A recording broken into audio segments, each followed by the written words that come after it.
Dear students, कल हमने cell membrane के बारे में पढ़ा था। सेल मेम्ब्रेन की हमने डिफिनेशन की थी, फिर से हमने सेल मेम्ब्रेन की कंपोजिशन के बारे में पढ़ा था। आज हमने सेल मेम्ब्रेन के मॉडल के डिस्कस करना है। There are many model have been proposed about cell membrane. Cell membrane के ऊपर बहुत सारे मॉडल पेश किए गए, लेकिन उनमें से कुछ मॉडल्स एक्सेप्टेबल नहीं थे। तो अब देखते हैं, सबसे पहले हमारे पास सेल मेम्ब्रेन के ऊपर जो मॉडल पेश किया गया था वो सैंडविच मॉडल था। सैंडविच मॉडल का मतलब होता है कि भाई इस तरह दो लेयर होती है इसकी, और दरम्यान में कोई एक तीसरी लेयर होती है। यानी कि देखो, सैंडविच आपने देखा होगा ना, उसकी दो साइडों में ब्रेड होता है, दरम्यान में उन्हें सलाद रखा होता है। इसी तरह एक मॉडल पेश किया गया था 1935 में, उसको सैंडविच मॉडल कहा गया था, लेकिन वहाँ पे प्रोटीन का और ग्लाइकोप्रोटीन कार्बोहाइड्रेट का कोई कंसेप्ट नहीं था। वो रिजेक्ट हुई है। रिजेक्ट होने के बाद यूनिट मेम्ब्रेन मॉडल पेश किया गया।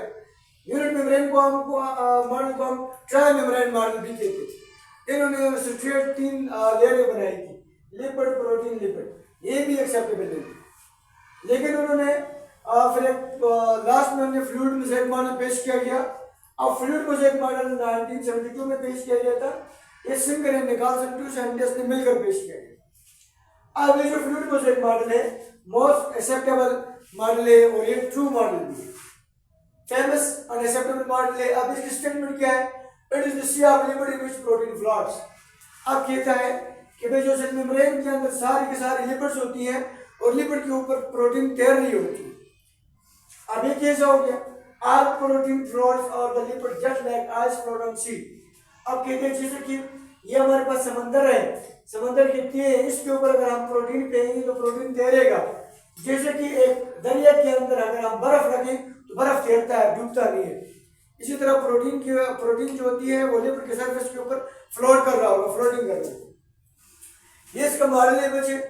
ये ऊपर वाली लिपिड्स की मेम्ब्रेन है, ये जो मैंने ग्रीन से बनाया है। नीचे वाली लिपिड है। अगर हम देखें तो 2 लिपिड्स हैं, एक ऊपर लिपिड है, एक नीचे। ऊपर वाली lipid upper lipid and lower lipid.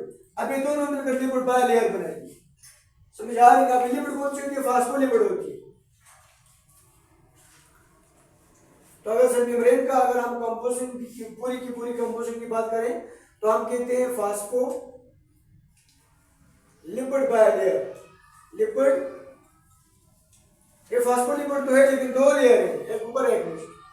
समझ आ रही है ना? फिर उसके बाद हमने इसी कंपोजिशन में प्रोटीन के बारे में डिस्कस किया था। फिर देखिए, एक प्रोटीन ऊपर से लेकर नीचे तक एम्बेडेड है, जस्ट इस तरह। अब ये प्रोटीन है, ये सेल मेम्ब्रेन के ऊपर से लेकर नीचे तक एम्बेडेड है। अब हम उसको इंटरनल प्रोटीन कहेंगे। ये इसको हम इंट्रिंसिक प्रोटीन भी कहते हैं। कुछ प्रोटीन ऐसी होती हैं जो हमें सरफेस पे नजर आती है, लेकिन वो इनसाइड नहीं होती। अब ये प्रोटीन है सरफेस पे, नीचे वाली प्रोटीन सरफेस लेकिन दरम्यान में नहीं है। हम उनको एक्सटर्नल प्रोटीन या एक्सट्रिंसिक प्रोटीन भी कहते हैं। ठीक हो गया?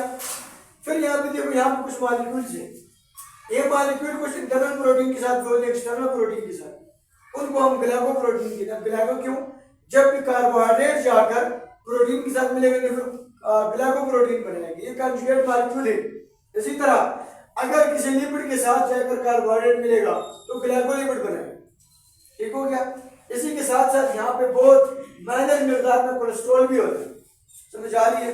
अब ये जो प्रोटीन है ये कैरियर्स का काम करती है। अगर यहाँ पे कुछ मॉलिक्यूल आएगा यहाँ पे, अब ये देखेंगे कि यहाँ पे ये मॉलिक्यूल के रेगुलेशन के बाद अगर इसको अलाउ करना है तो यहाँ से यहाँ पे आ सकते हैं इनसाइड, आउटसाइड से इनसाइड, प्रोटीन की जगह से।